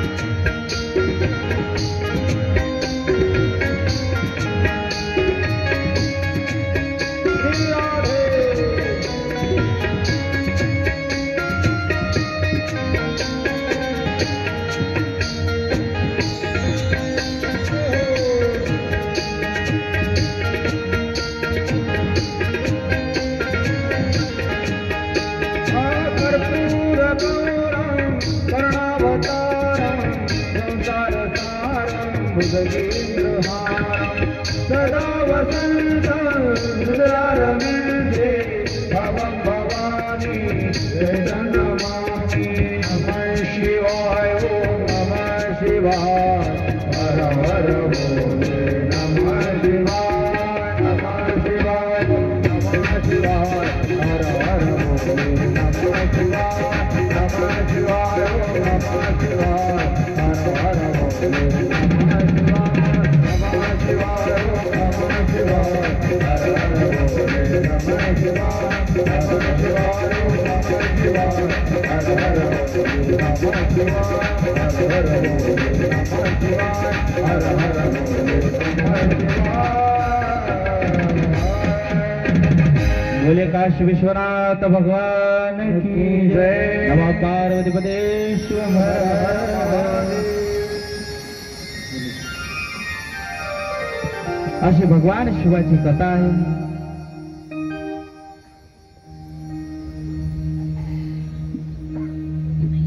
एका मंदिरामध्ये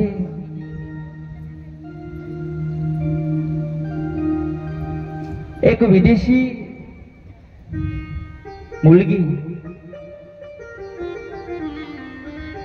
कोणी दोन मुली असेल तर जा रिद्धी सिद्धी बनायला चला।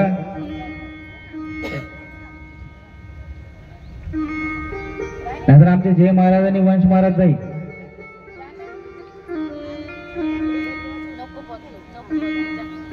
झाला शेवटला दिवस आहे। अवघ्या अर्ध्या तासामध्ये आपल्या कथेला विराम लागत आहे। काही काळजी करू नका।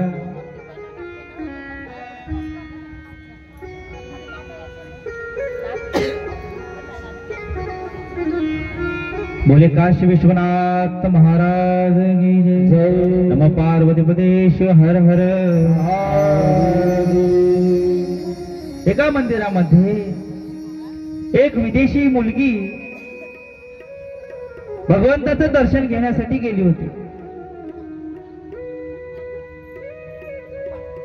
आणि ते दर्शन घेण्यासाठी गेली असता लंबी अशी मंदिराची लाईन होती। काय होती? मंदिराची लाईन। आणि मंदिराची लाईन पाहून त्या ठिकाणी एक ब्राह्मण, एक पंडित त्या मुलीपाशी येते आणि त्या मुलीला म्हणते की जर देवाचं दर्शन घ्यायचं असेल तर 501 रुपयाची पावती भाडं लागेल, मग VIP दर्शन होईल। पहा, आपल्याला श्रद्धे पंडितजी मिश्रा यांच्या कथेमध्ये जावं लागलं। कोणी कोणी बेलपत्र घेतलं तिथं जाऊन शिवकथेमध्ये हात वर करा। कोण कोण गेले महाराज पाशी व्यासपीठावर? कोण कोण गेले? वा, बरेच व्यक्ती। 1 ते 2 असेल जास्तीत जास्त, सहजासहज भेटत नाही। पण आपल्याला इथं घाटंजी मध्ये कधी सहज रोज बेलपत्र भेटत। आता रोज बेलपत्र तुम्ही या व्यासपीठावरून घेऊन गेले। काय केलं त्या बेलपत्राचं? कोण शिरा केला?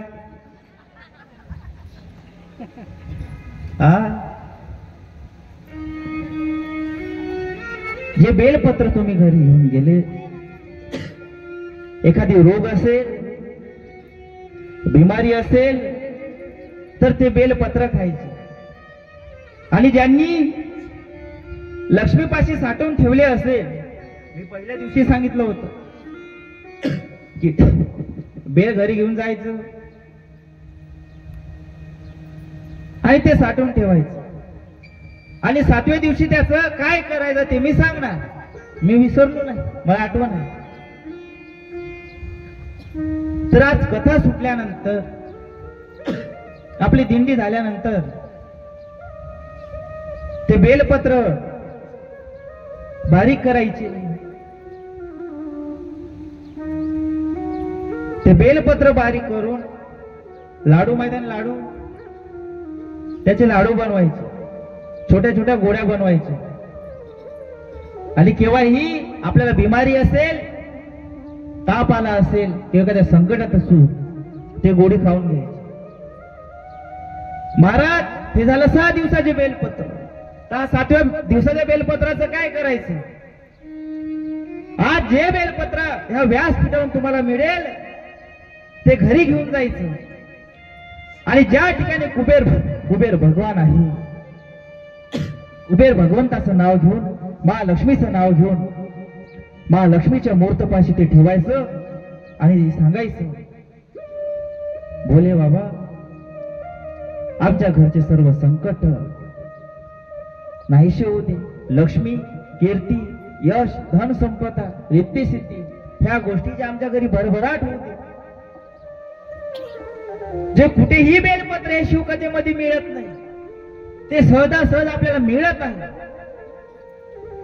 मग ते अवश्य घेऊन जा. ते पंडित त्या मुलीला म्हणते VIP दर्शन करायचं असेल तर 501 रुपयाची पावती फाडा लागेल, लवकरच दर्शन होऊन जाईल. ते मुलगी काय म्हणते, मी 501 नाही तर 51,000 रुपये देईल. किती देईल? 51,000 रुपये. ते विदेशी लडकी म्हणते मी 51,000 रुपये देणार, पण मी 51,000 रुपये देणार, पण देवाला सांगा की माझ्या घरी येऊन मला दर्शन दे, माझ्या घरी येऊन मला दर्शन दे.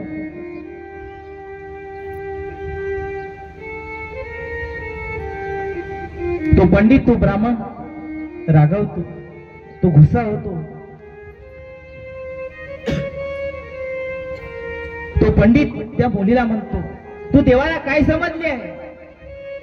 त्याच्याच उत्तरामध्ये ते मुलगी सुद्धा त्या ब्राह्मणाला म्हणते, तुम्ही देवाला काय समजले? देव का पैसे कमवण्याची मशीन आहे? देवाला पैसे कमवण्याची मशीन तुम्ही समजला आहे का? संत गाडगे बाबा म्हणतात की धर्म हा सांगायचा नसतो, धर्म हा जगायचा असतो. धर्म हा ग्रंथात नसतो, तर धर्म हा जीवनात असतो. धर्म हा जीवनात असतो.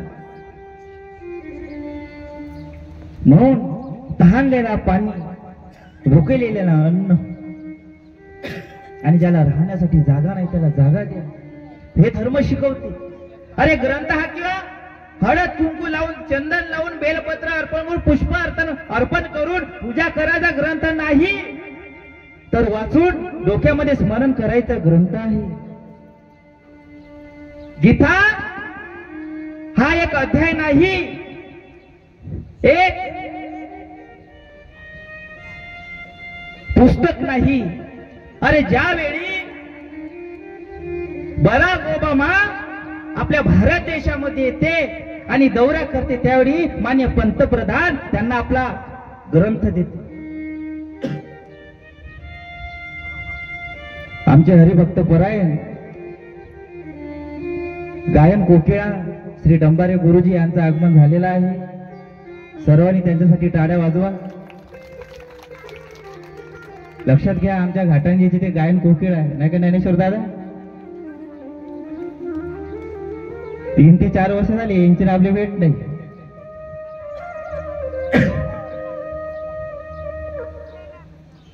या डंबारे गुरुजी या.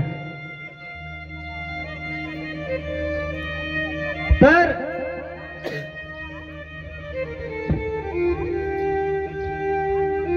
देव हा पैसे कमवण्याचा वस्तू नाही, पैसे कमवण्याची वस्तू नाही आहे, तर देव हा भावाचा भुकेला आहे. अरे संतांच्या संगतीमध्ये तेच जाते ते संतांच्या मार्गामध्ये आहे. बरे का माझे लहानपण,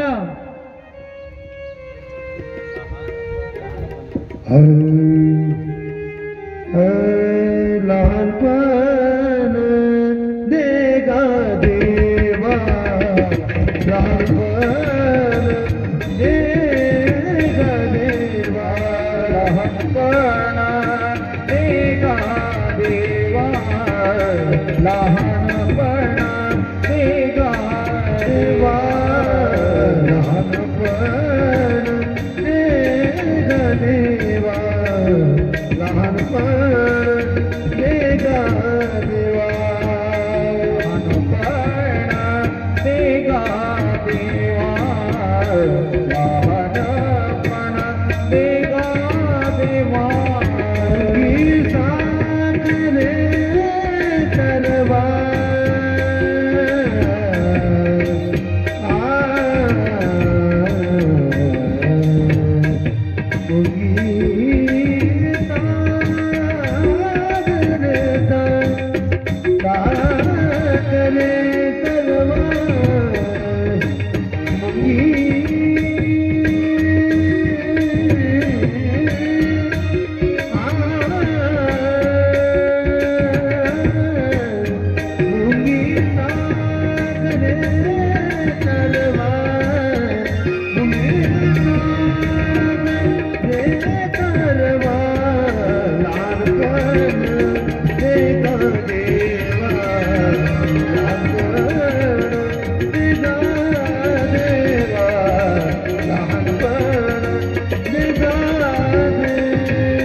सर्वांनी भजन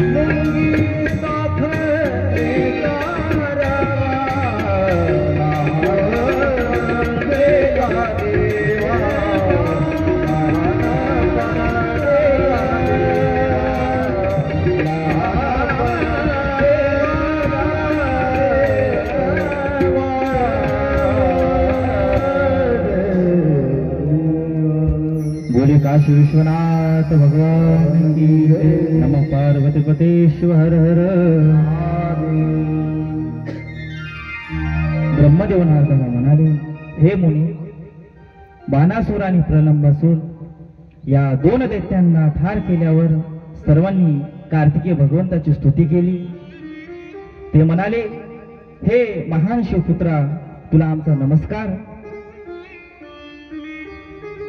तू विश्वाचा बंधू आहे, सर्व विश्वाला मंगल करणारा आहेस आणि तुला आमचा पुन्हा पुन्हा वारंवार नमस्कार आहे। हे स्तुती ऐकून कार्तिकेय म्हणाला, मी तुम्हाला वर दिले आहेत, तुम्हाला पुढे देखील मी सहाय्य करणार आहे। ते ऐकून सर्वांना परम संतोष झाला, आनंद झाला। एखाद्या दुकानामध्ये गेल्यानंतर आपण कपडे घेतो, एखादी वस्तू घेतो, ते प्राप्त केल्यानंतर जो आनंद होतो त्याला आनंद म्हणते। आणि या शिव महापुराणामध्ये भगवान शिवाची कथा श्रवण केल्यानंतर जो आनंद होतो त्याला परमानंद म्हणतात, त्याला परमानंद म्हणतात। आणि अशा भगवान शिवाची ही कथा आहे। देव म्हणाले, तू आता कैलासावर शिव पार्वतीची भेट घेण्यास यावी।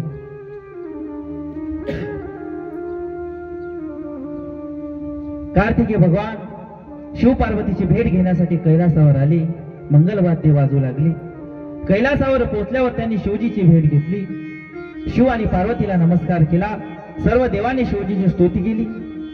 आणि ज्या ज्या वेळी दुःख होईल त्या त्यावेळी, ज्या ज्या वेळी दुःख होईल त्या त्यावेळी भगवान शिवाचे भजन करावे, भगवान शिवाचे नाम स्मरण करावे। त्यानंतर पार्वतीकडून भगवान गणेशाची उत्पत्ती। सुत म्हणाले, कुमार, कार्तिकेयाचे चरित्र ऐकले, कार्तिकेय भगवंताचे चरित्र ऐकले। नारदाला फार आनंद झाला। हे ब्रह्माजी, तुम्ही आता गणेशजीचे दिव्य चरित्र, भगवान गणेशाचे जे दिव्य चरित्र आहे त्याचे आम्हाला श्रवण करवा. त्यानंतर पुरातन काली जया आणि विजया पार्वतीला म्हणाले, कैलास पर्वतावर शिवजीचे नंदी भृंगी असे असंख्य गण आहेत आणि ते शिवजीच्या आज्ञेत राहतात. ते सर्व कामे सांगणे योग्य वाट नाही, म्हणून तू स्वतः कोणाला तरी उत्पन्न कर. त्यावेळी मा पार्वती एके दिवशी पार्वती स्नान करत होती. नंदी द्वारावर पहारा करत होता. तेवढ्यात शिवजीचे आगमन झाले. नंदीने त्यांना आत जाऊ दिले नाही असे सांगितले, परंतु शिवजी आत गेले आणि त्यांनी नंदीचे सांगणे मान्य केले नाही. त्यावेळी पार्वतीने जाणले की शिवजींची या ठिकाणी सत्ता आहे. शिवजींना कोणी नकार देऊ शकत नाही. त्यावेळी तिने आपल्या अंगावरची ओटीपासून एक दिव्य अशी एक बालकाची निर्मिती केली. पार्वती त्याला म्हणाली, तू माझा पुत्र आहेस, तू माझा पुत्र आहेस आणि तुझे नाव गणेश आहे. आणि गणेशाने विचारले, माते मी तुझ्यासाठी काय सेवा करू, मी तुझ्यासाठी काय करू शकते. त्यावेळी पार्वती म्हणाली, बाळा तू माझा द्वारपाल म्हणून उभा राहा आणि माझ्या आज्ञेशिवाय कोणासही आत सोडू नकोस. मी आता स्नानासाठी निघाले आहे. आणि थोड्या वेळात शिवजी इथे आले आणि शिवजींना भगवान गणेश त्या आतमध्ये प्रवेश करू देत नाही. भगवान शंकराला क्रोध येते, तू कोण आहे, आजपर्यंत मी तुला पाहिले नाही. त्यावेळी भगवान शंकर आपल्या हातामधलं त्रिशूल घेते आणि त्या बाल गणेशाच्या मस्तकावर गड्यावर प्रहार करते. आणि कोणताही त्रैलोक्याची वस्तू जीव भगवान शंकराच्या त्या त्रिशूलाचा सामना करू शकत नाही. त्याच प्रकारचे बाल गणेशही भगवान शंकराच्या त्या त्रिशूलाचा जो ब्रह्मास्त्र आहे, ब्रह्मास्त्रालाही निषेध करू शकते असा भगवान शंकर त्रिशूल बाल गणेशाच्या गड्याला स्पर्श करतात. धड आणि मस्तक वेगळं झालं आणि बाल गणेश त्याच ठिकाणी धड्याल खाली पडून जाते आणि ते बाल गणेशाचा मृत्यू होतो. आणि अशा प्रकारे पार्वतीला याची चाहूल लागते. पार्वती रडत रडत त्या ठिकाणी येते. ब्रह्म विष्णू चंद्र गण तारंगण सर्व गण त्या ठिकाणी येते. ब्रह्मदेवाला सर्व हकीकत समजते की हा माझा पुत्रच आहे. सर्वजण विनंती करते, भगवान शंकर देवा तुम्ही ज्या प्रकारे दक्षाला जीवनदान दिले तसेच गणेशालाही द्या, नाहीतर पार्वती साऱ्या सृष्टीचा संहार करेल. काली आहे, जगदंबा आहे, संहार करता आहे मा काली.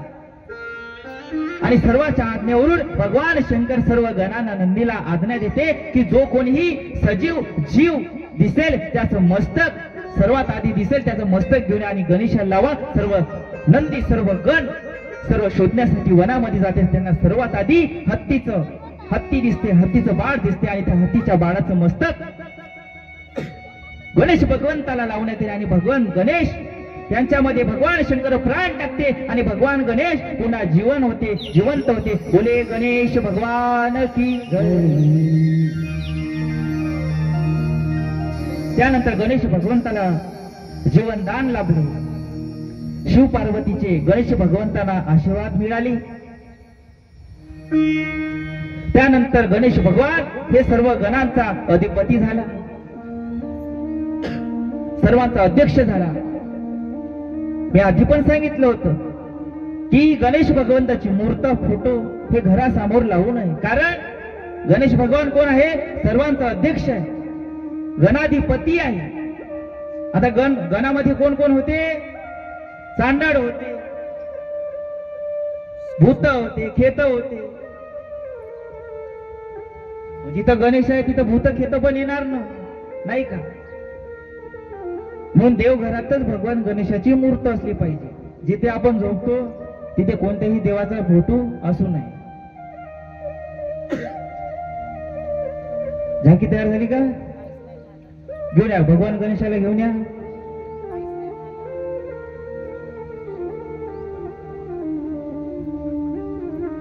अशी भगवान गणेश आहे जे सर्व कोणत्याही कार्यामध्ये मंगल कार्यामध्ये जोपर्यंत त्यांचा हस्तक्षेप राहत नाही, कोणतेही कार्य सिद्धीत जात नाही. लक्षात घ्या, पैसा, धन, संपत्ती ह्या गोष्टी कमवा, पण जोपर्यंत धर्मामध्ये आपण खर्च करत नाही तोपर्यंत त्या पैसा संपत्तीचा काही उपयोग नाही. एक कंजूस व्यक्ती असते आणि तो कंजूस व्यक्ती आपल्या जवळचे सर्व संपत्ती साठवून एका जागी गुप्त रूपामध्ये ठेवतो. लक्षात घ्या, संपत्ती जशी आपण साठवून ठेवतो तशी एक ना एक दिवस सुद्धा जाणार आहे, म्हणून त्याचा योग्य ठिकाणी खर्च करा.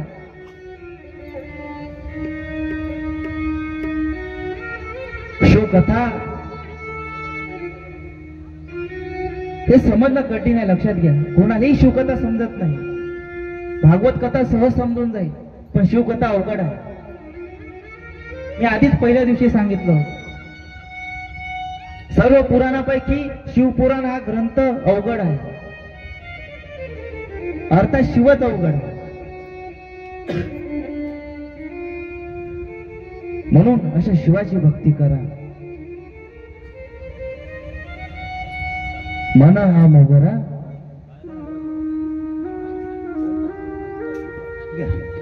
हरी